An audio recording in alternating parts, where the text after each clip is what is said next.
श्री राम मंदिर का विषय हो, गाय का विषय हो, गंगा का विषय हो, अन्य मंदिरों का विषय हो, सब में भगवत पाद भगवान शंकराचार्य महाभाग की पूर्ण भूमिका रही है।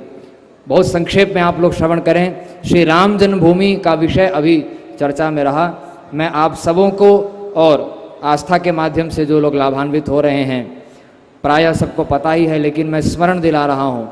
जिस समय में वहाँ वो ढांचा था वो बाबरी मस्जिद के नाम से कहा जाता था। शंकराचार्य होने के पूर्व ही प्रथम बार श्रीमद् जगतगुरु शंकराचार्य महाभाग, जिस समय केवल दंडी स्वामी थे, उस समय जगतगुरु ने ही कहा था कि अपनी ओर से उसको मस्जिद नहीं बोलना है, लांछित ढांचा उसको नाम दिया जाना चाहिए। ये उद्घोष जगतगुरु के द्वारा ही दिया गया है। लांछित ढांचा नाम जगतगुरु ने दिया था, अपनी ओर से प्रमाणित नहीं करना। उसके बाद में भारत में आज आप सब लोग देखते हैं जय श्री राम का नारा सब लोग लगाते हैं। ये कहाँ से आया, इसके पीछे भी इतिहास जानना चाहिए। भगवान शंकराचार्य महाभाग जिस समय शंकराचार्य के पद में नहीं थे, मेरठ में, उस मैदान का नाम मुझे स्मरण में नहीं है अभी, जीम खाना मैदान में, उस समय उत्तर प्रदेश के उच्च न्यायालय के बहुत से न्यायाधीश और सर्वोच्च न्यायालय के बहुत से न्यायाधीश उस सम्मेलन में आए थे। सभी राजनीतिक दल के व्यक्ति वहां उपस्थित थे।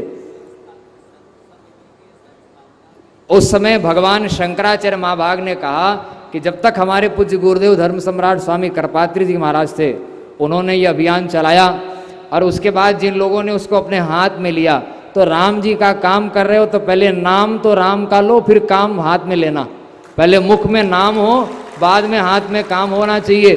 तो जगत गुरु ने कहा था कि जय श्री राम ये उद्घोष होना चाहिए। तो ये उद्घोष भी पूज्य आचार्य चरण का दिया हुआ है।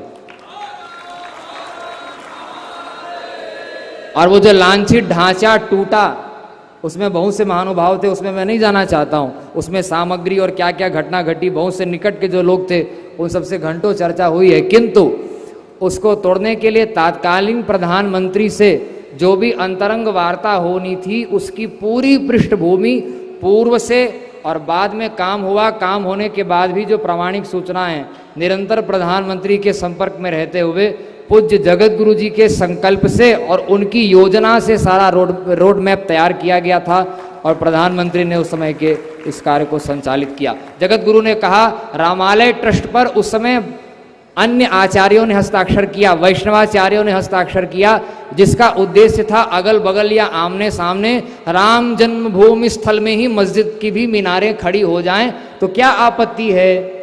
सभी राजनीतिक दल भी उसमें एक मत थे, लेकिन जगत गुरु भगवान शंकराचार्य ने, सभी ने हस्ताक्षर किया था समर्थन में, अन्य पीठ के आचार्यों ने और अन्य वैष्णवाचार्यों ने।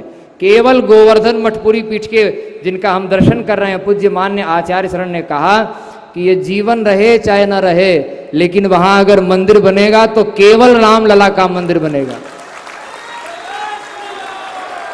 और उत्तर प्रदेश के माननीय मुख्यमंत्री जी ने, प्रधानमंत्री जी ने अभी जो कुछ हुआ उसके बाद में फोन में कहा कि आप जो चाहते थे वो हम लोगों ने कर दिया।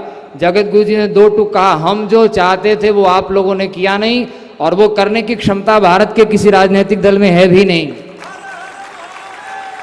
वो तो सनातन कोई आचार्य के चरण में, उनके मार्गदर्शन में चलने वाला महापुरुष ही कर सकता। जगत गुरु जी ने कहा कि जो 25 किलोमीटर दूर जो उपहार के रूप में 5 एकड़ भूमि दी गई है, ये इसकी पुनरावृत्ति हो सकती है काशी में और मथुरा में। ये भारत में 3 नए पाकिस्तान बनाने का मार्ग होगा। ये जगत गुरु का उद्घोष है। राम सेतु की रक्षा के लिए जगत गुरु जिस समय चीन की सीमा से लेकर के रामेश्वरम तक उन्होंने यात्रा की, पंढरपुर में 5000 व्यक्तियों के साथ परिक्रमा की, और रामेश्वरम में नंगे पैर, जम्मन शास्त्री जी के पास उसका वीडियो भी है, यूट्यूब पर है, नंगे पैर जगत गुरु ने क्या भ्रमण किया और लोगों को एकत्रित किया। 2 कांग्रेस की सरकार थी उस समय, 2 यंत्र विदेश से मंगा करके सेतु को तोड़ने का काम शुरू हो चुका था।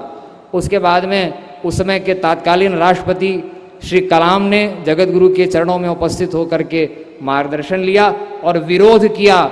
वहाँ की तमिलनाडु की राज्य सरकार और केंद्र सरकार के विरोध में होने पर भी जगत गुरु वहाँ डटे रहे। डॉक्टर स्वामी ने पूरा सहयोग किया और आज राम सेतु सुरक्षित है।